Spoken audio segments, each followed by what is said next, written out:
Mula sa loob ng kwarto ni Yasi Trinidad, narinig niya ang sunod-sunod na mga busina. Agad na naalerto ang sistema niya at nagbalak na tumayo. Dumating na yata ang senyorito. Bago pa man niya pihitin ang siradura, bigla na lang itong bumukas at bumungad sa kanyang inainahan. Marahan itong hinawakan ng siko niya at inalalayan siya. Magdahan-dahan. Alam kong matagal mong hinintay na makabalik ang anak ni Don Samuel. Tama ito.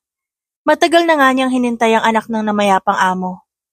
Pero hindi dahil sa kinasasabikan niya itong makita, kundi dahil sa kahilingan ng matanda. Nice meeting you po, Senyorito Simon. Agad na nagseryoso ang mukha niya nang marinig ang pamilyar na boses. Ako nga pala si Edna. Ito naman ang asawa kong si Rodolfo at ang unika iha kong si Pamela. Tila kunwari pang nahihiya ang dalaga na ilahad ang kamay sa lalaking nakatayo. Hindi ba't napakaganda? Kami nga pala ang caretaker nitong mansyon.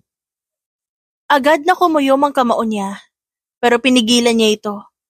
Pero nang magtagpo ang mata nila ng lalaki, nakita niyang saglit itong natigilan, ngunit hindi niya yun pinansin. Mas naglakad pa sila palapit sa mga ito. At yan naman si Yasi. Narinig niya ang tila nagdadabog na si Edna, kaya tinaas niya agad ang kilay niya. Naramdaman niya agad ang paglahad nito sa kamay. Ako nga pala si Simon Quirino.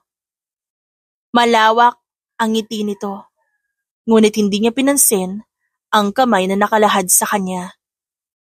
Unti-unting naging awkward ang ngiti nito, kaya naman agad na hinawakan ng kanyang inainahan ang kanyang palapulsuhan para tanggapin ang pakikipagkamay ng lalaki. Pasensya ka na, senyorito. Hindi kasi nakakita si Yasi. Nauutal na saad ng kanyang inainahan.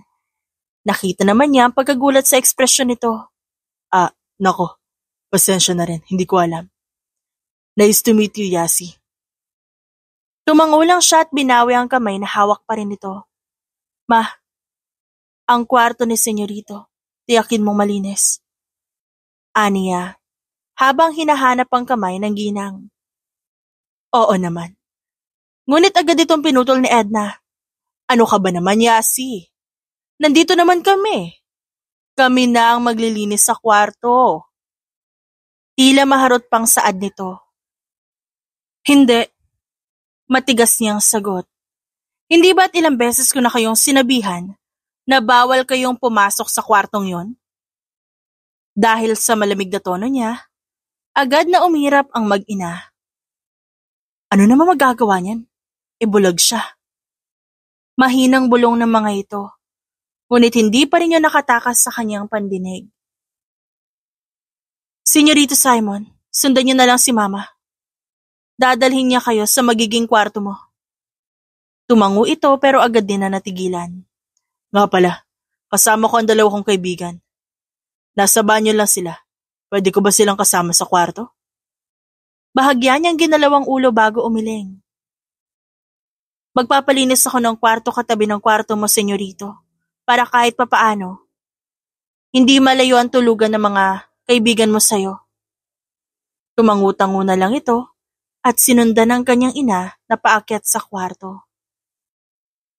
Sa susunod, mas hinaan niyo ang boses niyo kung magbubulungan kayo. Huwag niyong hayaan na naririnig ko. Matalim ang kanyang boses at nagbabanta. Kitang-kita niya kung paanong napalunok ang mag-anak. Pasensya na, Yasi. Nauutal pang saad ni Pamela. Ngunit hindi niya napinansin pa ang mga ito. Ginamit niya ang stick niya para makalayo na sa mga ito. Ngunit hindi pa siya nakakalayo. May tumama na malakas na puwersa sa gilid niya. Muntik pa siyang matumba dahil doon. I'm so sorry, miss. Agad na paghingi nito ng tawad. Nakita mo ba si Simon? Ano siya? Matangkad na lalaki. Brown ang buhok. Pero magulo bilugan yung mga mata. Agad na natigil ito sa pagsasalita. Nang kublitin ito na isa pang lalaki. Tol, bulagata siya eh. Bulong nito. Hala, sorry. Napakagat pa ito ng labi bago sampalin ng sarili. Gusto mo ba samahan ka namin kung saan ka pupunta? Gusto niyang mainis. Gusto niyang itaas ng sabay ang kilay pero pinigilan niya ang sarili. Kaya ko. Salamat na lang. Hindi siya bata. At higit sa lahat, hindi siya bulag. Siya si Yasi Trinidad, isang top agent. Ngunit 5 taon na simula nang talikuran niya ang ahensya. Dahil gusto niyang manatili sa mansyon na ito, kung saan nabubuhay pa noon si Don Samuel Quirino. Ang matanda ang kumupkup sa kanya noong naging ulila na siya. Binigyan siya nito ng itinuturing na ina. Habang lumalaki, hindi niya nararamdamang mag-isa siya. Kaya naman na umalis siya sandali para sumailalim sa isang training ng agency. Mabigat yon sa loob niya. Ngunit nang bumalik siya, yun na pala ang huling pagsasama nila ng matanda. Isang aksidente ang bumasag sa mundo niya. Namatay sa mga bisig niya ang itinuring niyang ama sa buhay na ito. Kasama ni Don Samuel si Yasi. Noong naaksidente ang sinasakyan nila. Doon nasawi ang ama mo at ang pagkabulag ng anak ko. Mula sa gilid ng pinto nakikinig lang siya. Naikuyom niya ang kamao at pilit na pinipigilan ang namumuong galit. Nakakalungkot lang din. Wala namang may gustong mangyari. Pero alam mo ba, na ang huling-hiling ng ama mo ay ang makita ka? Natahimik ang mga ito. Dahil doon, mas naramdaman niya ang galit. Wala man lang reaksyon ng anak nito. Matagal-tagal na rin magmula na magkita kami ni Papa. Halos hindi ko na nga matandaan kung kailan. Narinig niya ang bahagyang kirot sa boses nito. Natigilan siya at inilayo ang tingin. Marahil, masyado niya lang itong hinuhusgahan. After all, tatay pa rin naman ito ang namatay. Siguro, ay pagtanggi na lang ang nararamdaman nito. At yun ang tanging paraan ng lalaki para maiwasan ang lungkot. Alam mo ba, na gustong-gusto ng ama mong i-handle mo itong mansyon? At ang lahat ng negosyo niya. Naku, matutuwa siya nang makita kang bumalik dito. Iwinagayway nito ang kamay sa hangin. Manang, ano kasi, wala akong balak na i-handle ang kahit ano. Ang balak ko sana ibenta itong hasyenda. Tapos pati lahat ng shares sa kumpanya. Agad na nagpantingan-tenga niya sa sinabi nito. Kaya hindi niya napigilan ng sarili at pumasok ng kwarto. Pinaghirapan ni Don Samuel na itaguyod at panatilihing malakas ang hasyenda. At ang mga negosyo para sa future mo. Tapos ibebenta mo lang? Agad na bumungad sa kanya ang gulat na ekspresyon ng kanyang ina at ni Simon. Kanina ka pa nakikinig? Kabado nitong tanong pero hindi niya pinansin ang tanong na yon. Ni hindi mo pa nga naririnig mula sa abogado ang last will and testament ng ama mo pero heto ka, pinaplano na agad ang pagbebenta ng pinaghirapan niya?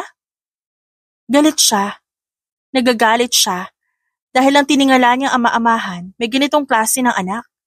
Nakakagalit. Napaka-irresponsable nito.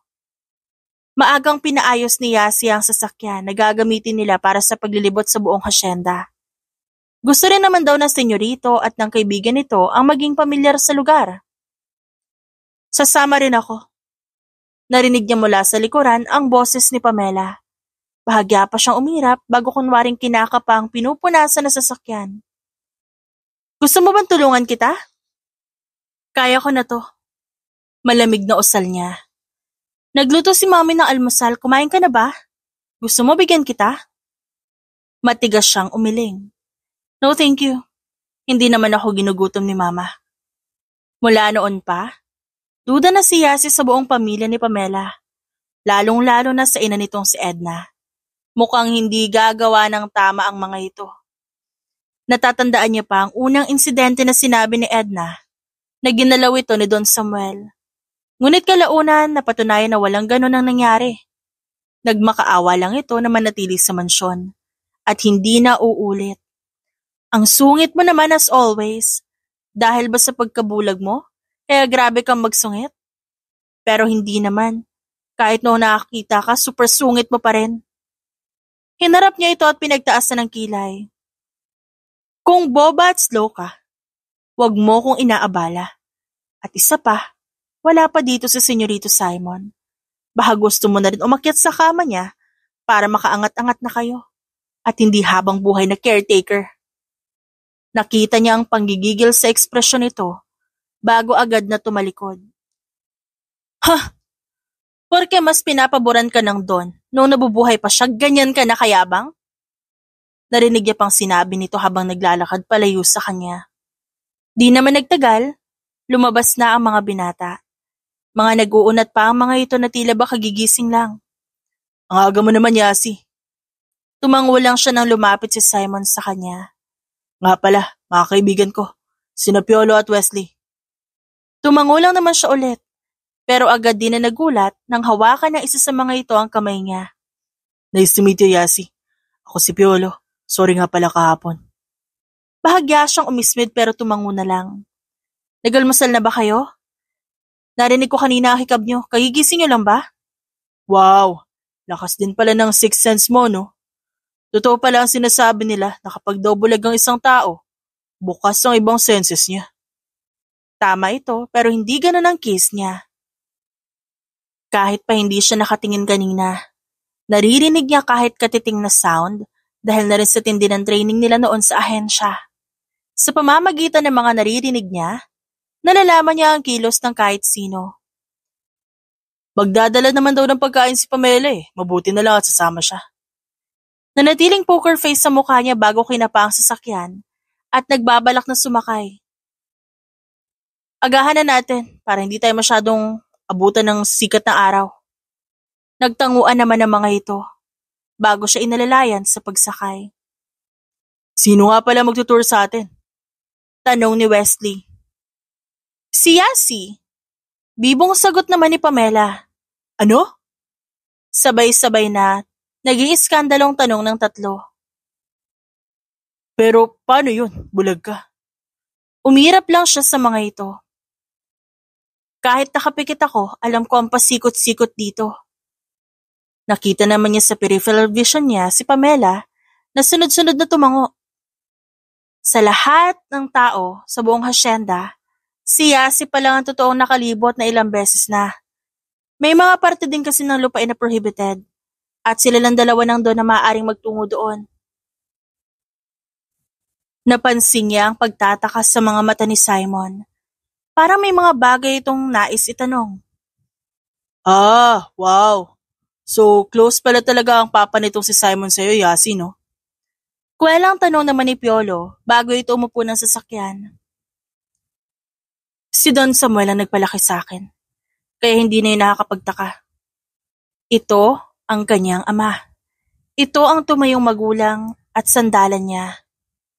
Mag-umpisa na tayo para hindi ganun kainit.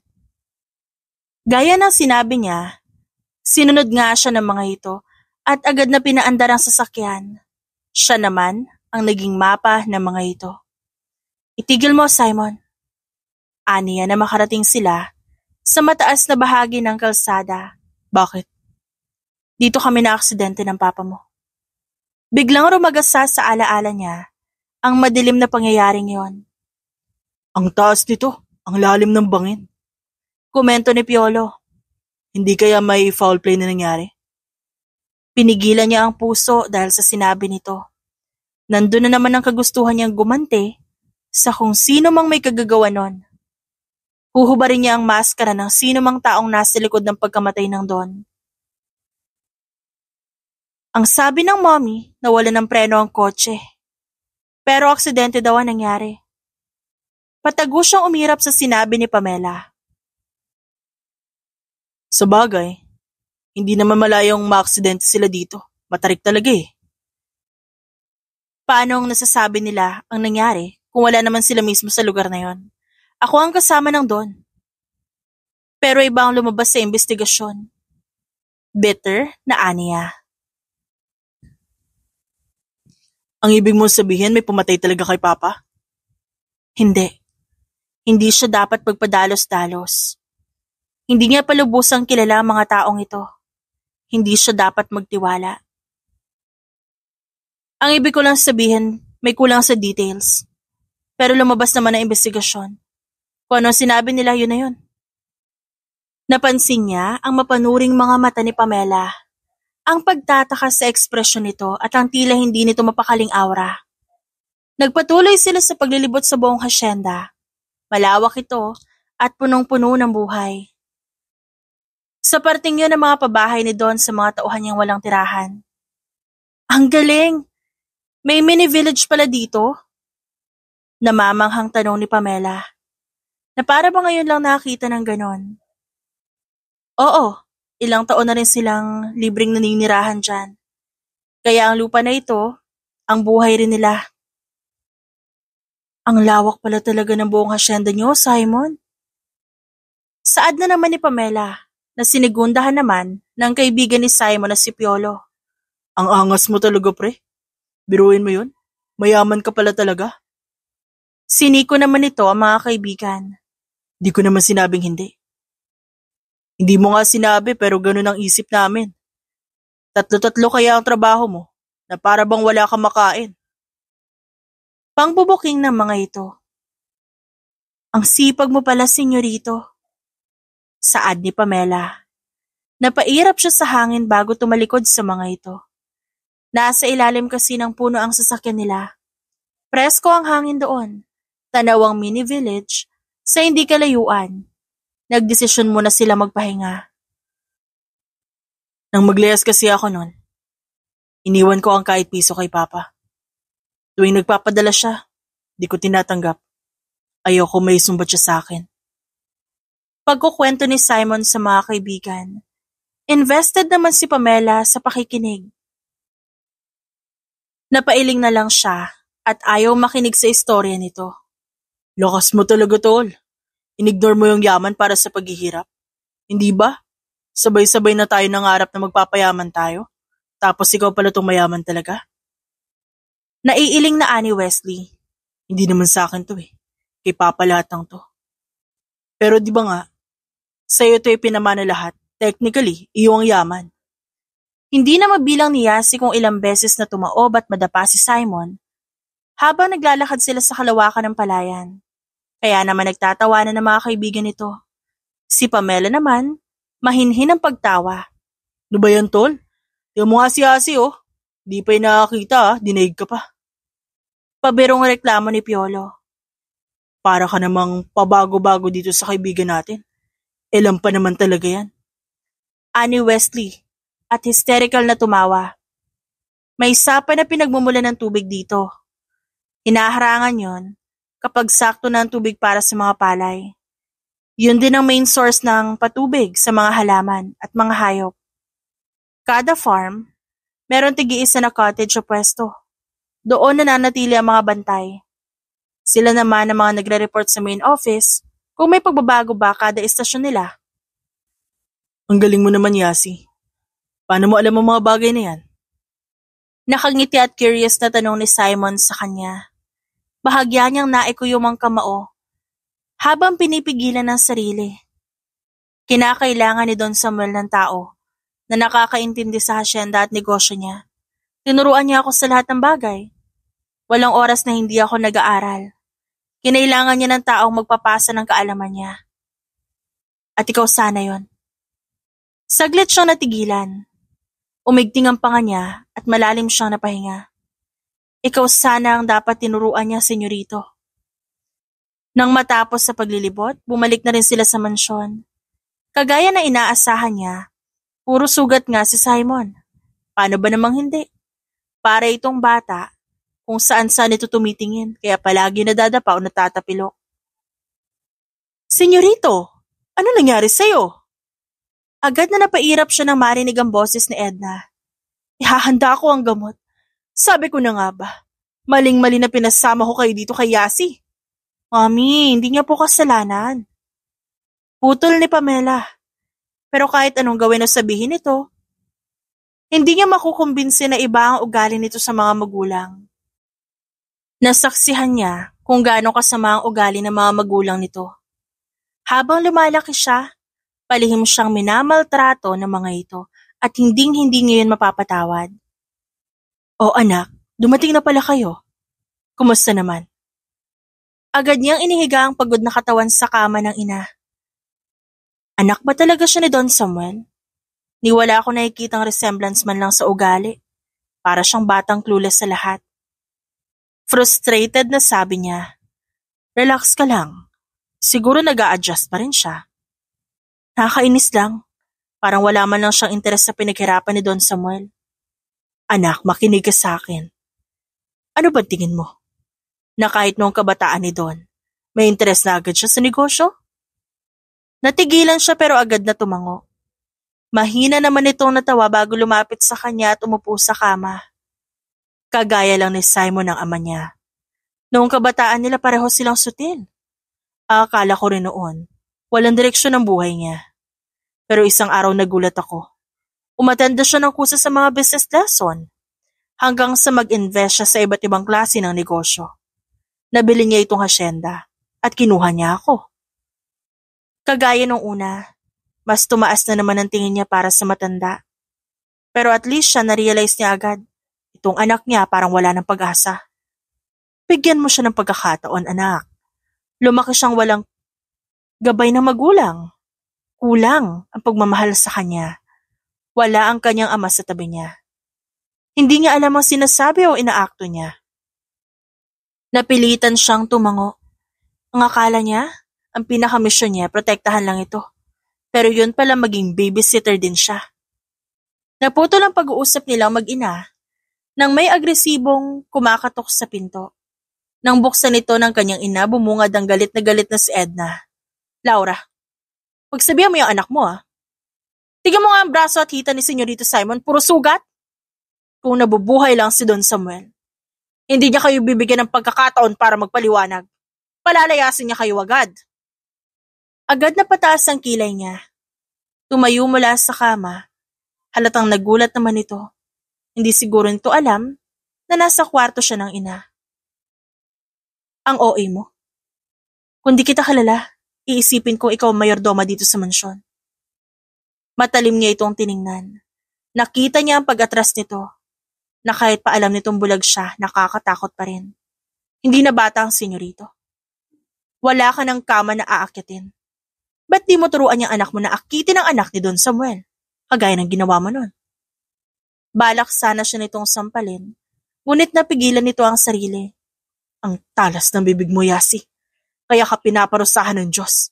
Kaya kanya binulag para bawasan ang yabang mo." Napangisi na lang siya sa sinabi nito.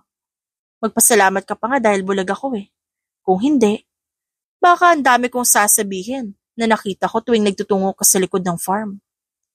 Nakita niya ang pamumutla nito. "Mag-ingat ka sa pananalita mo, Edna. Dahil baka pati multo ni Don Samuel, ipaghiganti ako sa kagaspangan na ugali mo." Natameme ito.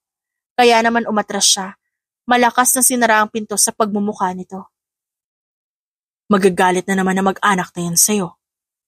Ngumiti lang siya at kinapa ang kamay ng ina. "Huwag kayong mag-alala sa akin, ma. Kaya ko ang sarili ko." Mapait naman itong ngumiti. "Alam ko yon. Kahit noon pa naman ay matapang ka na. Alam kong kaya mo ang sarili mo. Pero anak, hindi ka na nakakita ngayon." Narinig niya ang pagkabasag ng boses nito. "Malakas ako kay Lord, ma. Saka for sure, bumubulong si Don sa kanya na protektahan ako." Masyado nga siyang magaling maglihim. Dahil maging ang kanyang ina-inahan, walang idea sa kung ano talaga ang kalagayan niya. O kung ano ba talaga ang huling sinabi ng matanda bago ito namatay. "Ikaw talagang bata ka. O siya, sige. Magpahinga ka muna dito at aasikasuhin ko ang senyorito. Ako na ang bahala sa ibaba." Ngumiti siya at tumango. Ayaw niya mang magsinungaling dito, pero wala siyang ibang choice. Dahil kung tama ang hinala niya, na nasa loob lang ng hasyenda ang may kagagawan sa pagkamatay ng Don, natitiyak niyang manganganib din ang kanyang ina. "Magtiwala lang po kayo sa akin, ma. Hindi ko din naman po hahayaan kung ano man ang masamang mangyari." "Maganda balita mga tol, nakahanap na ako ng buyer." Masayang bungad na pagbabalita ni Simon nang makapasok siya sa kwarto ng dalawang kaibigan. "Yun, so ano na? Okay na daw ba kayo sa price na in-offer mo?" "Pag-uusapan namin mamaya. Magkikita daw kami sa South Boulevard. Magpipirmahan na rin kami mamaya." Ang ngiti niya'y abot sa kanyang tenga. Sa wakas, matatapos na rin ang problema niya. Pero tol, paano nga pala si Yasi? Mukhang pinagkakatiwalaan din yun ng papa mo. Nawala ang ngiti niya sa labi. Hayaan mo yan. Wala naman siya magagawa kung ibenta ko to. Isa pa sa akin to pinamana. Kayo ba? Kaya niyong i-handle tong buong hasyenda? Tapos may mga kumpanya pa? Sabay na umiling ang dalawa. O diba? Ayoko rin ng sakit ng ulo. Tiba-tiba naman tayo kapag nabenta natin to sa selling price eh. Mayaman na tayo. Magmula noong nagleyas siya, halos 10 taon na ang nakakaraan. Naging kaibigan niya ang dalawa. Mga ulila na ang mga ito. Kumakayod para sa sarili.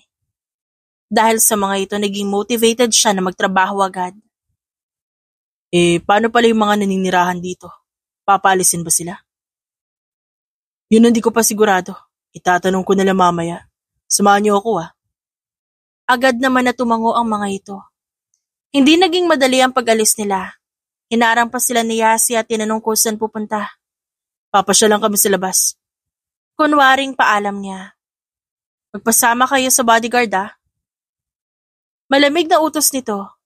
Kagaya nung una, nangilabot na naman siya. Ang totoo nakakatakot ang aura nito. At kahit hindi ito nakakakita, para bang alam nito ang kinikilos nila. Na tila ba binabasa ang kailaliman ng kanilang pagkatao. Hindi na, sanay naman kami. Ikaw ang tagapagmana ni Don Samuel. Madaming tao ang magtatangkas sa buhay mo. Uutusan ko ang mga tao ko na samahan kayo. Dahil sa sinabi nito, wala na nga silang nagawa. Nang sa wakas makalabas sila sa asyenda, 2 kotse ang nakasunod sa kanila. 1 kotse sa unahan, 1 sa likuran. Ang hirap naman ng ganitong setup, para kang anak ng presidente. Biro ni Wesley, kaya napairap na lang siya sa hangin bago tumingin sa kawalan. May benta ko lang talaga lahat ng ito. Hindi ko na kailangan magtiis sa masungit na bulag na yun. Nang makarating sila sa venue, nagulat din sila sa dami ng bodyguard ng taong kausap niya. Natagpuan niya ito sa gitna ng mga tao habang may hawak na wine glass. Oh Simon, you finally came. Nakangiti siyang lumapit dito. Don Escoda. Nakipagkamay siya dito at naupo sa tabi nito. Mga kaibigan ko po pala, si Piolo at Wesley. Malawak itong umiti sa kanila. Nice to meet you. Ang gagwapo naman talaga. Ano iho? Napag-isipan mo na ba? Ibibenta ko po ang hasyenda. Kasama na rin ang kumpanya. Ngumiti ito at tila nagtagumpay. Well, ang talino mo talaga. Alam mo ba, matalik na magkaibigan kami ng papa mo. Madalas kanyang ikinukwento sa akin. Sayang lang talaga at maaga siyang namayapa. Bahagya siyang natigilan. Hindi niya alam na konektado pala ito sa kanyang ama. Ganun po ba? Ano ba sinasabi ni Papa tungkol sa akin? Curious niyang tanong. Malamig lang ang ekspresyon ni Samuel. Saad naman ng isang babae sa tabi nito. Pero he really adored you. Mukhang sekretarya ito ng matandang Escoda. Natatandaan ko, ang lawak ng ngiti niya nung ipinanganak ka. Dahil kamukhang kamukha mo ang iyong ina. Ang akala ko rin talaga, swerte na siya. Ngunit nang maglayas ka, nalugmok siya. Kaya binabad niya ang sarili sa pagtatrabaho. Kaya gusto kong bilhin ng hasyenda para ipagpatuloy ang kanyang ligasiya. Napangiti siya. Mabuti naman pala at di siya nagkamali ng tao na pagbebentahan. Naalala ko ho pala. Papaalisin niyo ba ang mga tao sa hasyenda kapag na-turn over na sa inyo? Naku, hindi ko gagawin yon. Alam mo kasi parang pamilya na ang turing ng papa mo sa mga tauhan niya. Kaya naman, mas bibigyan ko pa sila ng pagkakakitaan doon. Nagkatinginan sila magkakaibigan bago nagpalitan ng thumbs up. Kung ganun, magpirmahan na po tayo. Very good decision, Simon. Tiyak na magiging proud ang papa mo. May sinenyas nito kaya naman lumapit ang isang lalaki na malaki ang katawan. Paul attorney, magpipirmahan na kami ng agreement. Bahagya siyang napangiti. Marahil ay magandang sinyales na rin ito. Isa pa, tiyak siyang gusto ng kanyang ama na maging independent siya sa mga desisyon niya. At ito ang desisyon niya. Ibebenta niya ang lahat para makapagsimula siyang muli. I will transfer the half amount into your bank account. At ang sunod naman kapag na-turn over na sa akin ng titulo. Papasyal din kami doon para tignan ang lagay ng hasyenda. Sige po, Don. Wala pong problema. Sabihan niyo lang ako para makapaghanda kami. Nang matapos ang pirmahan, narinig niya ang pagtunog ng phone. Doon niya nakita ang paunang bayad nito. Agad nanlaki ang mga mata niya. Mga tol, tignan niyo, mayaman na tayo. Bulong niya sa mga ito. Sabay-sabay naman silang mahinang napasigaw. Gusto nila mag-celebrate dahil successful ang pirmahan ng dokumento. Talino mo talaga, tol. Makakapag-abroad na tayo at makakapagbagong buhay. Noon, pangarap talaga nila ang makapag-ipon at manirahan sa ibang bansa. Gusto nila ng payapa at walang iniisip na problema. Thank you so much, Don Escoda. Mauna na po kaming umalis. Tumango ito at malawak na ngumiti sa kanila. Sige mga iho, mag-iingat kayo. Niyakap niya ang envelope kung saan nakalagay ang kopya ng agreement nilang dalawa. Konting proseso na lang at mawawala na ang iniisip niya. Sa wakas, makakalayo na siya sa lugar na yon. Tignan mo, ang bobobo. Salamat na lang talaga tayo at namatay na si Samuel. Mas madali nating makukuha lahat ng pinaghirapan niya. Anang lalaki bago malademonyong tumawa. Anong plano natin sa kanila, sir? Let them be. Mapapasakin din ang lahat. Makakaganti din ako. Hindi makapaniwala si Yasi. Agad na kumuyom ang kanyang kamao at naramdaman niya ang pagsindi ng matagal ng kinikimkim niyang galit. Mabilis siyang lumabas at bumungad sa kanyang ina. Halatang nagulat ito. O anak, saan ka pupunta? Anong ginagawa mo sa kwarto ni Senyorito Simon at ano yung hawak mo? Hindi na siya makapagsalita ng maayos. Nauuna nang rumagasa ang galit niya. Dalin mo ako kay Simon, ma. Malamig na aniya. Hindi naman na ito nagtanong. Hinawakan nito ang siko niya at inalalayan siya. Malayo pa lang, natanaw niya na si Simon na nakikipagtawanan sa mga kaibigan nito. Habang nandun din si Pamela at ang iba pa. Nang sa wakas malapitan niya ito, mabilis niyang inangat ang kamay at sinampal ang lalaki. Napasinghap ang lahat. Maging ang kanyang ibang kasamay na patakip ng bibig. Anak, Yasi! Nasisiraan ka na ba? Sigaw naman ni Edna. Suminghal din si Pamela. My God! You're crazy?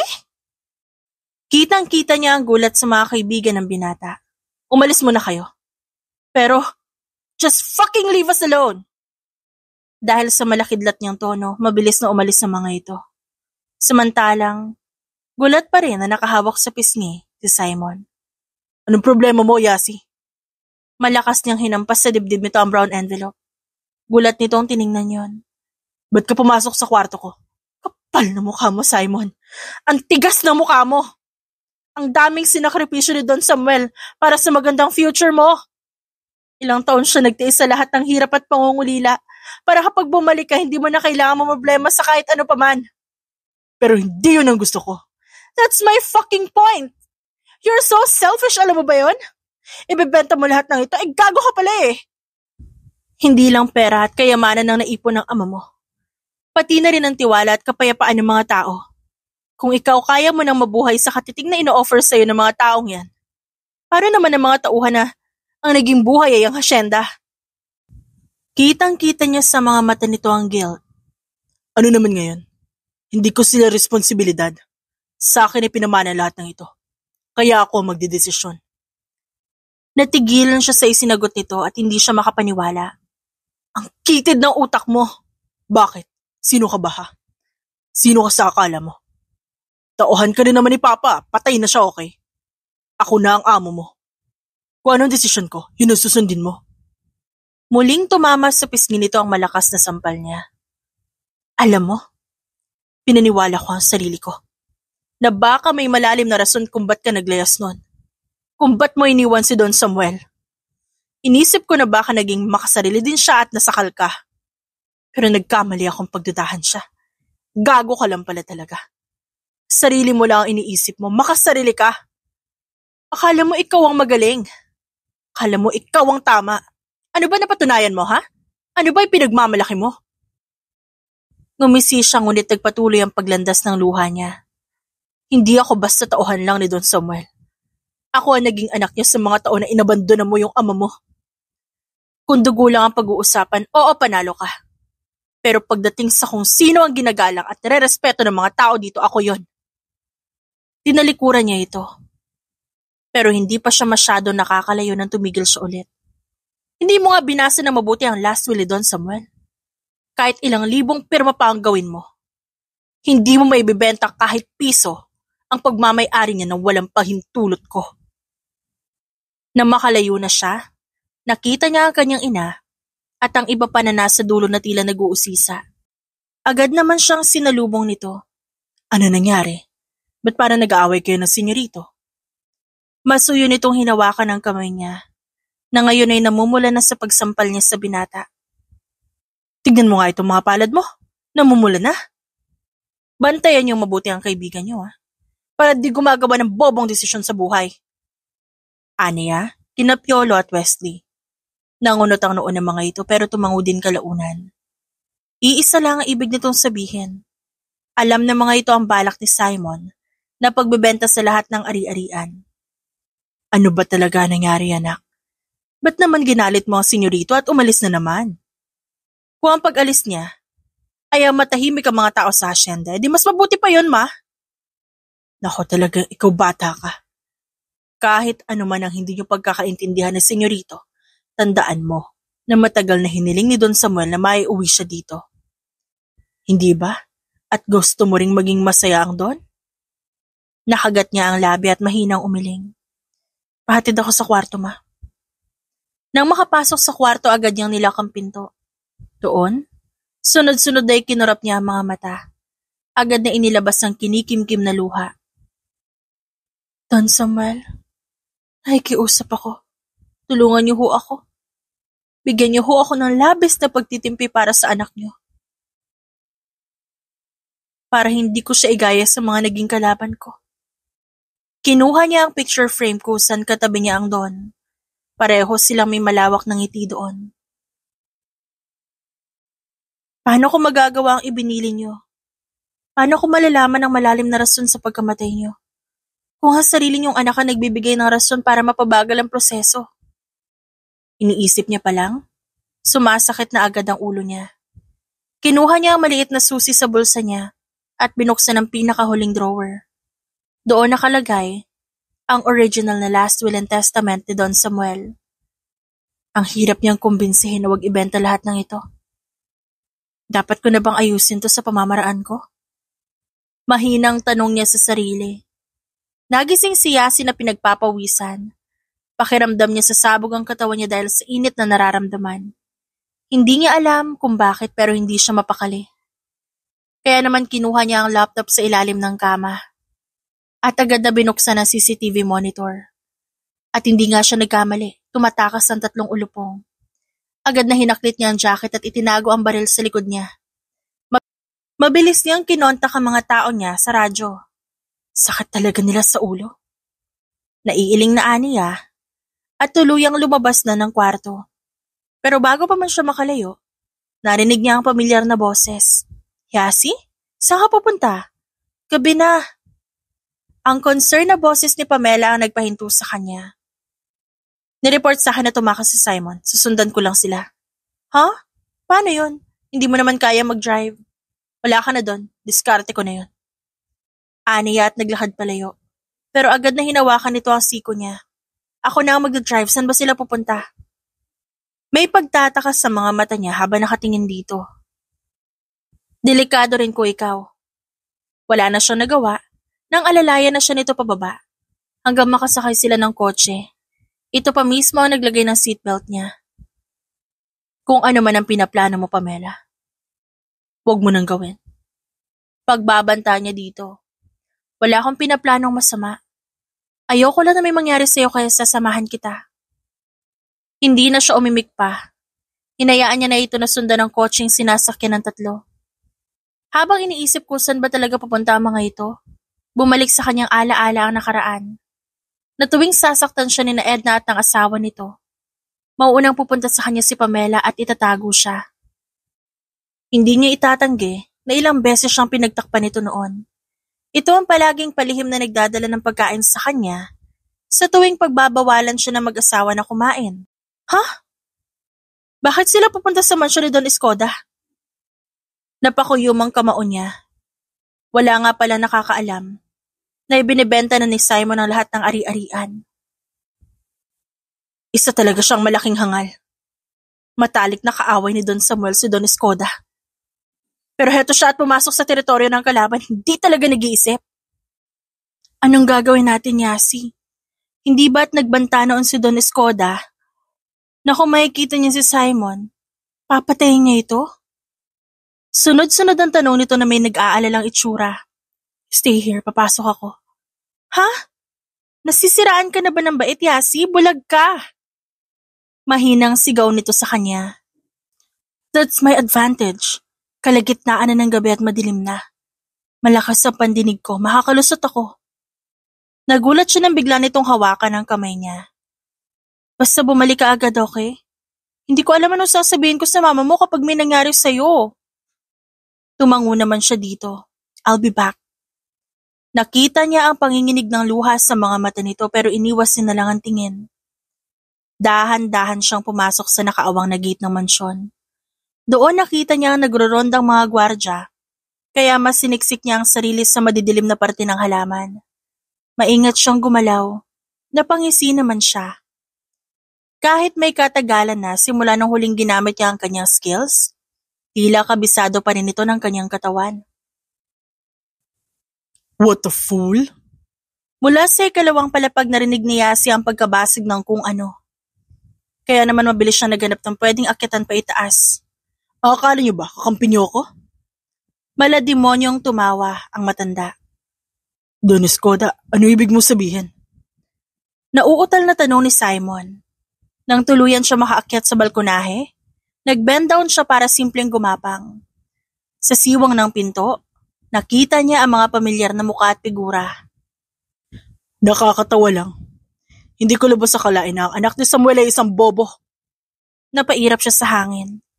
Ito na nga ba ang sinasabi niya? Hindi lang siya ang nakapansin. Your father is my mortal enemy. Pero may sinabi din naman ako sa'yo na totoo. We were indeed best of friends. Pero nakilala ko si Maria. Ang tinutukoy nito ay ang yumaong asawa ni Don Samuel. Ako ang nauna kay Maria. Una ko siyang nakilala. Ngunit na mag-cross ang landas nila ni Samuel, niligawan niya agad ang babaeng mahal ko. Napasinghap ang tatlo sa narinig. It was supposed to be me. Ako ang dapat na may happy ending. Tanggap ko na sana na hindi siya para sa akin. Ngunit na magbuntis siya, sinabihan na siyang delikado. Pero matigas ang ulo ng mami mo. Itinuloy niya pa rin. Itinuloy ka pa rin niya. Naglabas ito ng baril at agad ikinasa. Dahil sa pagkataranta, tinaas ng tatlo ang kamay sa ere. At wala man lang ginawa ang daddy mo. Namatay siya sa panganganak sa'yo? Kasalanan mo! Kasalanan niyong mag-ama kung ba't nawala sa akin si Maria. Kaya kukunin ko lahat ng bagay na meron kayo. Bago pa man ito pindutin ang gatilyo, buong pwersa niyang tinulak ang baril. Dahil sa gulat ng matanda, hindi ito nakareact agad. Mabilis niyang sinipa ang hawak na baril nito. At hinila ang dalawang kamay na nahawakan niya. Piolo! Sunod! Sigaw niya dito dahil ito ang hindi niya na nahawakan. Gulat na gulat ito, pero agad din na tumango. Guards! Sigaw ni Don Escoda nang matauhan nito. Kapag sinabi kong talon, tumalon kayo. Bakas sa mukha ng mga ito ang takot. Ang taas niyan. Nanginginig na ani Wesley. Tatalon ka? O mamamatay ka dito? Pumikit ka. Agresibo niyang saad. In 3, 2, talon! Agad niyang tinulak ang tatlo pababa kaya napasigaw ang mga ito. Inayos niya ang baril niya at nagpapatok sa mga tauhan ni Don Escoda. Nang matamaan niya ang dalawa, agad na tumalon siya pa ibaba. May kotse sa labas, nandun si Pamela. Huwag niyo na akong hintayin. Magsasalita pa sana ang mga ito pero agad siya nagsalita.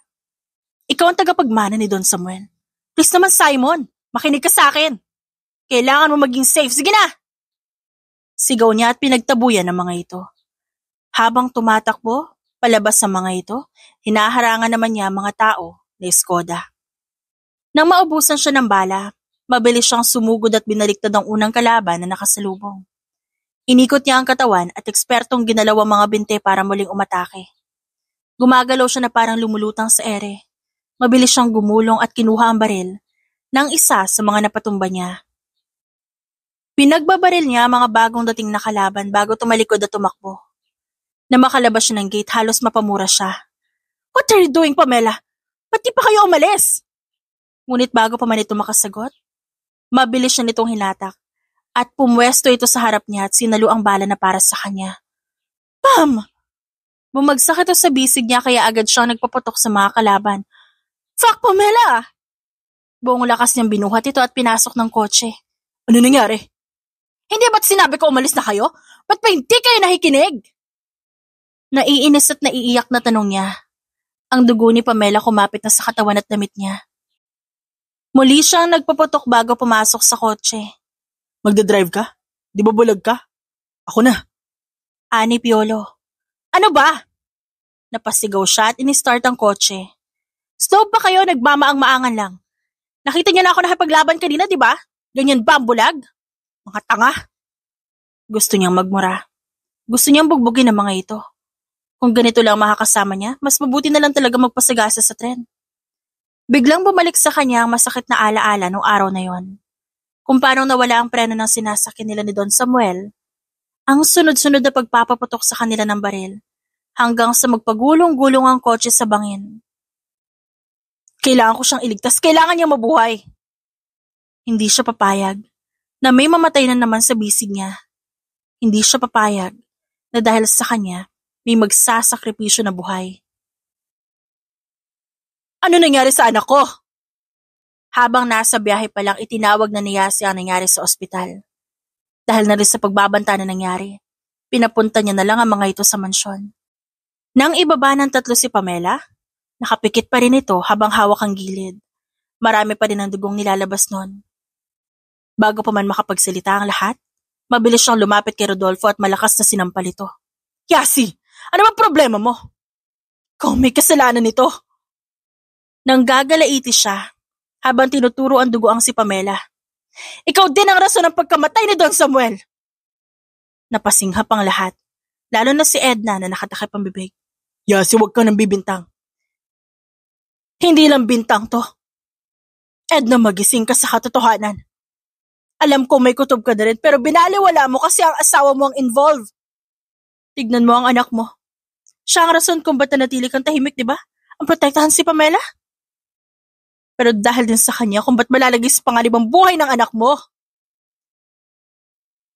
Mabilis na hinawakan ni Rodolfo ang palapulsuhan niya. As usual, kunwaring matamis ng ngiti at magaan na aura, ay napalitan ng ngisi at katakot-takot na itsura. Ano? Ano magagawa ng bulag na gaya mo? Wala namang iniwan sa'yo na kahit ano si Samuel. Kagaya namin, alipin ka din. Umatras siya. Inilabas ang baril at tinutok niya yun dito. "Yasi, nagmamakaawa ako. Huwag mong papatayin ang asawa ko." As usual, ang mataray na mukha ni Edna luhaan na ngayon.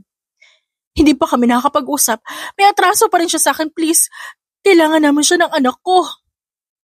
Ikulong niyo si Rodolfo sa basement. At siguraduhin niyong walang makakalapit sa kanya maliban sa akin. Maautoridad, sabi niya. "Yes, ma'am." Nang malipat ang tingin niya kay Simon, may pagtataka sa mga mata nito. Tila maraming gustong itanong at hindi ito magkaroon ng lakas para magsalita. "Ma, pakihatid ang mga kaibigan ni Senyorito Simon sa mga kwarto nila. Ikaw, sumunod ka sa akin." Aniya kay Simon, bago naglakad patungo sa pinakamalapit na kubo. "So hindi ka pala totoong bulag? Ba't ka nagpanggap?" "Dahil sa'yo." "Ha? Hindi pa tayo magkakilala nun. Tapos na magkita tayo dito na sa mansyon. Bulag ka na nun." "Nung araw bago ang aksidente, nag-usap kami ni Don Samuel. Yun sana ang araw kung kailan susunduin ka na namin. Dahil sa tinagal-tagal na paghahanap namin, nakita ka na rin namin." Napangiti siya ng mapait. Napakasaya niya nun. Ang sabi niya sa wakas makakabawi na siya sa'yo. May bibigyan niya na ang gusto mo. Kahit anong maging desisyon mo, tatanggapin niya. Kinuha niya ang naluma ng picture sa bulsa. Lumang picture mo to. Sa likod nito may nakalagay na petsa ng birthday mo at kung saan ka nakatira. Inabot niya sa akin to, habang hinahabol ang huli niyang hininga. Gusto niyang puntahan kita at protektahan. Ang swerte mo, Simon. Hanggang sa huli ikaw ang iniisip ng tatay mo. Nakakainggit ka sa totoo lang. Ilang beses kong hiniling na sana siya na lang ang ama ko. Dahil hindi ko siya aabandonahin kagaya ng ginawa mo. Basta nakakainggit ka, Yasi.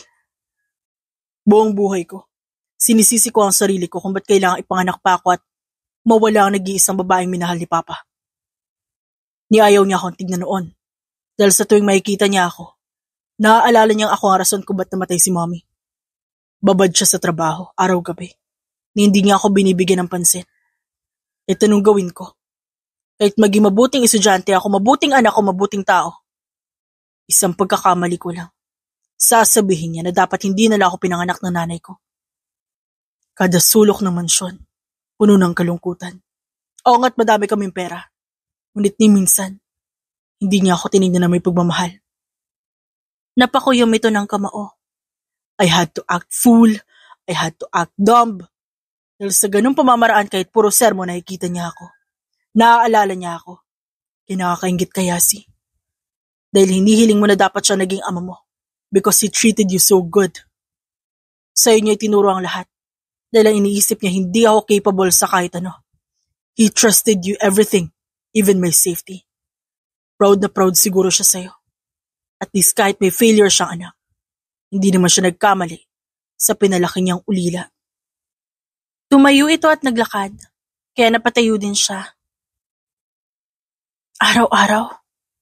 Araw-araw nagsisisi si Don Samuel nung umalis ka. Maniwala ka man sa akin o hindi. Doon niya napagtanto na nagkulang siya. Kaya niya itinuro sa akin lahat. Dahil baka pag nagkita kayong muli, hindi na sapat ang oras. Tama ka. Pinagkatiwala ka niya sa akin. Dahil alam niyang magaling ako. Dahil hindi kita pababayaan, Simon. Alam ko na masamang tao si Skoda, Yasi. Madalas ko siyang makita sa puntod ni Mommy noon. Palagi kong naririnig lahat ng sinasabi niya. Yun ang rason ko kung bakit ko siya tinarget na buyer. Naguguluhan niyang tanong sa binata. Kala mo ba? Ikaw lang ang may pinaplano simula una? I am my dad's son. Simula pa lang alam ko nang hindi legitimate ang magiging pirma ko. Alam kong sayo ang pamana at nasayo kung ililipat mo sa pangalan ko. Mahina itong natawa habang hindi naman niya alam kung maa-amaze siya o may inis. I know how you guys play, so I joined you. Tama nga naman. They'll target me and you'll protect me. Kung mamatay man ako, the gold and properties will be safe and hidden forever. O diba? Nakakainggit. Dahil pinagkakatiwalaan ka niya ng sobra. To the point na halos lahat ng tao kaya niyong lukuhin. Not bad. Di ka naman pala ganun ka-slow. You figured it out. Nagkibit balikat ito sa kanya bagong umiti. Kape tayo? Pero hindi given na pinain mo ang sarili mo doon. Sermon niya pa dito.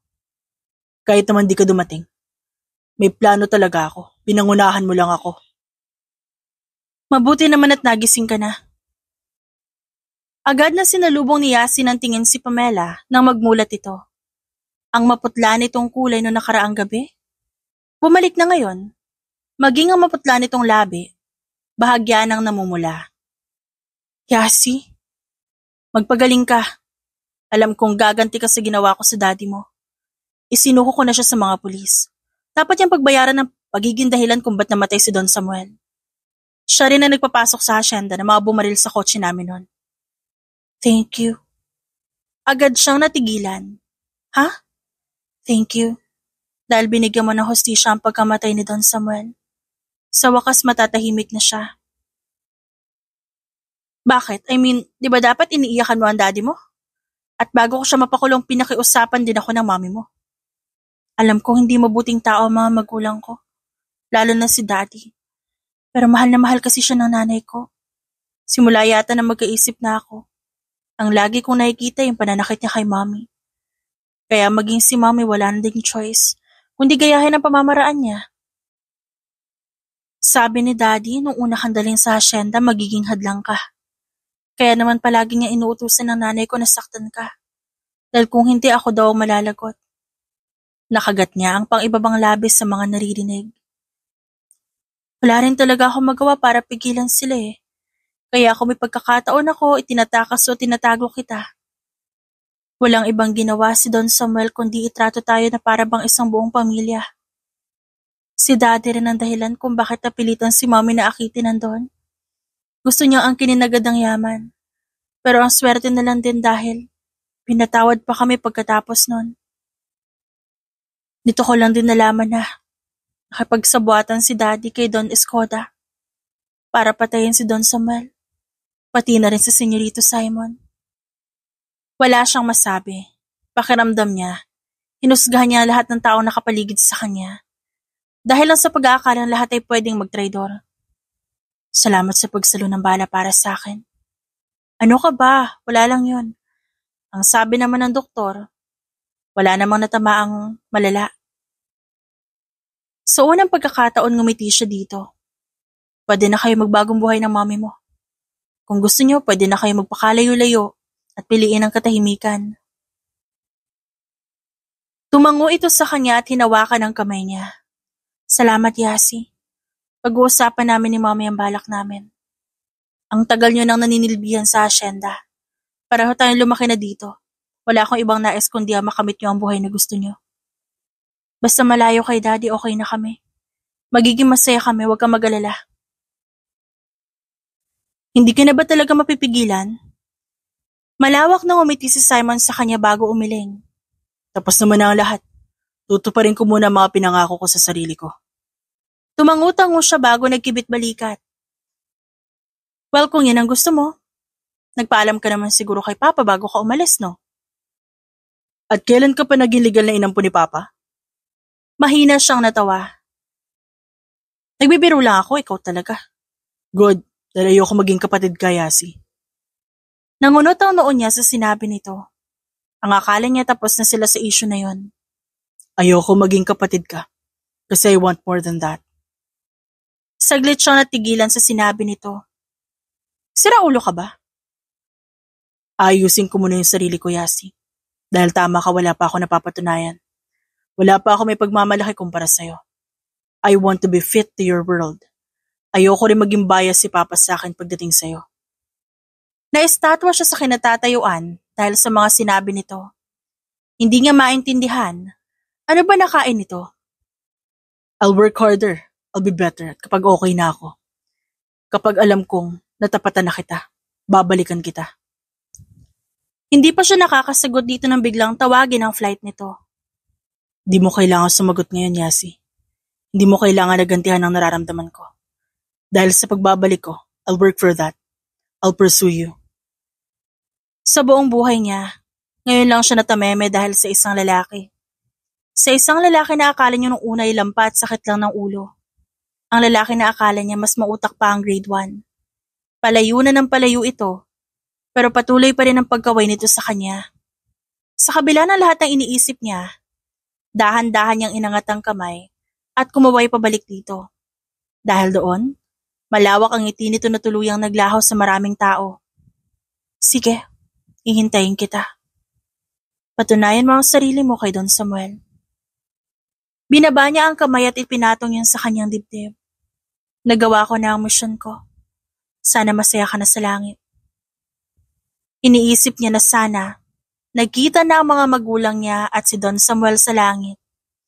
Nakaupo sa mahabang lamesa at umiinom ng alak at ikinikwento kung anong ginawa niya habang lumalaki. Gusto niyang malaman ang magiging reaksyon ng mga magulang niya sa klase ng tono ng pagmamalaki ng matanda. Ma'am, diretso na po ba tayo sa asyenda? Pakidiretso ako kay Mama. Ilang taon din nilang hiniling ang kapayapaan at ngayon nagkaroon na sila ng pagkakataon, kukunin nila yon. Na final na yung hatol kay Don Escoda. Hindi na siya kailanman makakalaya. Payapa siyang umiti. Sa wakas. Naipagiganti ko na rin ang pagkamatay niya.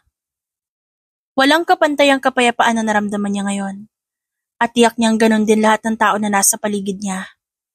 Samantala, abala sa pag-iensayo si Yasi. Tumutulo ang pawis sa liig niya at hinahabol ang paghinga. Boss, may bisita ka. Sino raw? Nagkibit balikat ito. Di ko alam, boss eh. Basta dalawang lalaki nasa opisina mo. Kayo, tuloy niyo ang training niyo ah. Nakita niya ang mga nagrereklamo. Pero agad niyang sinamaan ang tingin ng mga ito. Yes, boss. Matamlay na sagot ng mga ito. Habang naglalakad patungo sa opisina, pinupunasan niya ang pawis. Wala naman kasi siyang inaasahang bisita ngayon. Surprise! Ang nakasimangot niyang muka agad lumiwanag na makita ang mga bisita. Piolo? Wesley? Wait, teka pawisan ako. Aniya, nang mabilis na tumakbo palapit sa kanya ang mga ito. Anong kinalaman ng pawis mo nandito kami? Wala kaming pakialam dyan. Nax, ang babango niyo ah. Puri niya, agad namang nagyabang ang dalawa. Well, maganda ang negosyo kaya nakakaligo-ligo na kami. Natawa naman siya sa sagot ng mga ito. Maupo muna kayo. Magpapaasikaso lang ako ng pagkain sa mga tao ko. Iba ka din talaga, Yasi. Lawak ng headquarters mo, no? Tapos napansin ko kanina, high quality din ang bawat materyales. Siyempre kailangan yon. Paano kung pasabugin kami dito? Di nag-collapse agad to. Ba't ganyan na iniisip mo? Kamusta ba? Ba't kayo napadpa dito? Tagal na rin kasi, Yasi. Magli-5 taon na simula na mag-abroad si Simon. 5 taon na rin simula na umalis ka sa asyenda. Tama ang mga ito. 5 taon na nung ilipat niya sa pangalan ni Simon ang mana. Ngunit dahil na rin nga, nag-abroad ito, ibinenta nito ang kalahating portion kay Piolo at Wesley. Magmula noon, si Wesley na nag-handle sa asyenda at si Piolo naman sa kumpanya. Niwala namang binago ang mga ito sa mga nabili. Sa halip, mas pinayaman pa ng mga ito ang bawat bagay na naroon na talaga. Iimbitahan niyo ba ako sa kasal niyo? Sino ikakasal? Natawa ang mga ito bago umiling. Magseryoso ka naman. Kunwaring naiinis na saad ni Wesley. Namimiss ka na ng mga tao sa asyenda. Sa loob ng 5 taon, hindi yata lumipas ang isang araw na hindi ka nila hinahanap sa akin.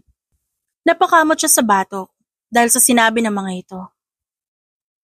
May celebration kami mamayang gabi. Nakabili kasi kami ng 200 hectares na lupa sa malapit tapos nakapag-open ng other branch sa mga negosyo. Bahagyang bumilog ang labi niya at namangha. Galing niyo ah, ganyan pala kapag galing sa hirap. Kapag binigyan ng pera, mas palalaguin at magbubunga ng maganda. Okay, fine. Pupunta ako. Alam nga naman tanggihan ko kayo, di ba? Salamat naman. Akala namin kailangan ka pa namin puwersahin pa uwi dun. Alam niyo hanggang ngayon, OA niyo pa rin talaga. Ilang taon na rin talaga ang lumipas, ang dami nang nagbago. Umalis nun si Pamela at Edna sa asyenda kagaya ng usapan nila. Nagpakalayo-layo nga ang mga ito. Sa tahimik at malayo sa anumang klase ng gulo. Siya at ang kanyang ina-inahan naman, tahimik din sa binili niyang mansyon. Minsan ayaw niya nga magdala ng tao para hindi ito ninenervyos. Tutol din ang ina niya sa pagbalik niya sa ahensya kaya gumawa na lang siya ng kanya. Pagbaba pa lang sa kotse, bumalik agad sa alaala niya ang lahat. Walang pinagbago ang mansyon at mas maaliwalas na lang ngayon. Yasi? Hinanap ng mata niya ang pinanggalingan ng boses. Oh gosh, ikaw nga! Hi, how are you? You look great. Aniya bago ito sinalubong. Mabilis at mainit siyang niyakap nito. I've missed you! Namiss niya rin to. Ang totoo lang, kala niya hindi niya na makikita pa ang mga ito. Uy, pasok na kayo. Ang makulit na si Wesley ang humilas sa kanya papasok. Ngunit, gano'n na lang ang pagkatigil niya nang sa gitna ng maraming tao. Agad niyang natagpuan ang pamilyar na mata ng isang lalaki. Mas matangkad na ito ngayon. Mas broad ang katawan at mukhang hindi nalalamya-lamya. Ang medyo soft feature nito, mas bold at sharp na ngayon. Oo nga pala, nakalimutan naming sabihin. Nakauwi na si Simon mula abroad and for good na siya dito sa Pilipinas. Hindi niya maintindihan kung bakit bigla na lang nagwala ang kanyang puso. Tila ba nawala sa ingay ang paligid? At tanging tibok ng puso niya at bawat akbang ni Simon ang naririnig niya. Long time no see, Yasi. Long time no see, Simon. Kamusta? Sa gitna ng maingay na musika at mga nag-uusap sa paligid, Tila naging soft at payapa ang utak niya, lalo na habang nakatitig sa mga malalamlam at nangungusap na mga mata nito. Natatandaan mo ba yung sinabi ko noon bago ako umalis? Nakagat niya ang labi. Paano niya ba naman yun makakalimutan? Alin dun? Kunwaring tanong niya. Lahat. Lumapit ito sa kanya at masuyong hinawakan ang kanyang pisngi. Sinigurado ko na pasok na ako sa standards mo, Yasi. Sinigurado ko na karapat-dapat ako sa'yo bago ako bumalik sa Pilipinas. Ang tagal mo. Mahinang bulong niya bago napailing. Kailangan ko make sure na hindi lang ako haharap sa'yo. Kailangan ko rin harapin si Papa, ang mga magulang mo at ang mama mo. Gusto ko maging karapat-dapat sa'yo. Pero hindi kita mamadaliin, Yasi. Liligawan pa rin kita. At pag-aaralan ko ang mga bagay na gusto mo at ayaw mo. Mahaba pa ang buhay for that. Sa ngayon, let's get to know each other muna. Mas kikilalanin muna natin ang isa't isa at hayaan ang puso nating magdesisyon sa mga susunod. Kagaya nga ng sinabi niya, hindi nila minadali ang proseso. At marahil, pareho nilang hindi pinagsisihan yon. Alam nila na sa bawat araw, magkakaroon sila ng rason para mahalin ang isa't isa. Sa wakas, after so many years, na kumpleto na rin tayo. Huwag na kayong aalis, ha? Hating gabi na rin, at unti-unti nang umuwi ang mga bisita. Samantala ang mga tao naman nila ay siyang naglilinis sa loob. Wala nang aalis. Sagot naman ni Simon. Biruin mo nga naman. Dati tayong 3 lang. Tapos sa gilidan tayo ng kalsada at kumakalam ang sikmura. Ngayon nasa malawak na asyenda na tayo. At may 2 pa nagagandahang dalaga sa tabi natin. Agad naman niyang inirapan ang mga ito. Tama. Mabilis na magbago ang panahon. Sa loob ng madaming taon, madami na ring nangyari.